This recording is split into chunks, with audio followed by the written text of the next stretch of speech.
మోడీ ప్రభుత్వం తీసుకొచ్చిన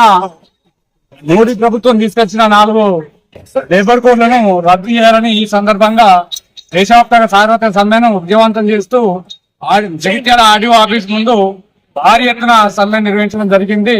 ఈ సమ్మె ముఖ్య ఉద్దేశం 12 గంటల పని దినాన్ని పెంచుతూ 8 గంటలున్న పని దినాలను 12 గంటలు పెంచుతూ వేతనాన్ని కూడా 172 రూపాయలకే పరిమితం చేసి ఈ యొక్క కార్మికులను కార్మికుల మీద నియంతృత్వం సాధిస్తున్న ఈ మోడీ ప్రభుత్వాన్ని ఈ సందర్భంగా హెచ్చరించడం జరుగుతుంది.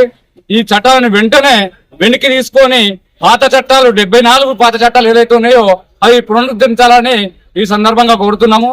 ఇంతకుముందు రైతులకు కూడా 4 నల్ల చట్టాలు, రైతు వ్యతిరేక నల్ల చట్టాలు తీసుకొచ్చిన సందర్భంగా మోడీ ప్రభుత్వాన్ని సుమారుగా 2 సంవత్సరాలు మన రోడ్లకు అడ్డంగా మూలలేసిన, ట్రాక్టర్లు అడ్డం పెట్టిన, ఇంకా వివిధ రకాలుగా గడ్డిబాములు రద్దు చేసిన, జీబులతోటి మనుషులను చంపినా కూడా, రైతులను చంపినా కూడా ఆ యొక్క ఉద్యమం ఎంత తీవ్రతరంగా ముందుకెళ్లి చివరిగా మోడీతోటి క్షమాపణ చెప్పుతూ ఆ చట్టాన్ని ఎలాగైతే వెనక్కి తెప్పించినామో ఇప్పుడు ఈ లేబర్ కోడ్ దేశవ్యాప్తంగా ఒక ఉత్పత్తి శక్తులైన కార్మికుల మీద ఇంత నియంత్రణతో సాగనివ్వబోమని ఈ సందర్భంగా తెలియజేస్తున్నాను.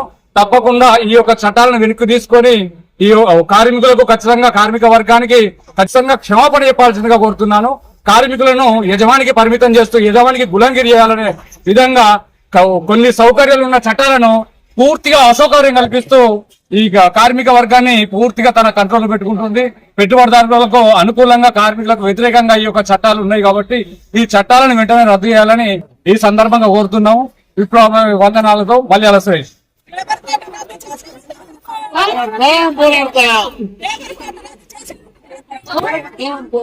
కేంద్ర రాష్ట్ర కార్మిక సంఘాల ఆధ్వర్యంలో కేంద్ర ప్రభుత్వం తీసుకొచ్చినటువంటి 4 లేబర్ కోడ్లను రద్దు చేయాలని, అదే విధంగా సవరించినటువంటి విద్యుత్ చట్టాన్ని ఉపసంహరించుకొని ప్రజలకు ఉపయోగపడే పద్ధతిలో దాన్ని తిరిగి సవరించాలని చెప్పేసి డిమాండ్ చేస్తా ఉన్నాం.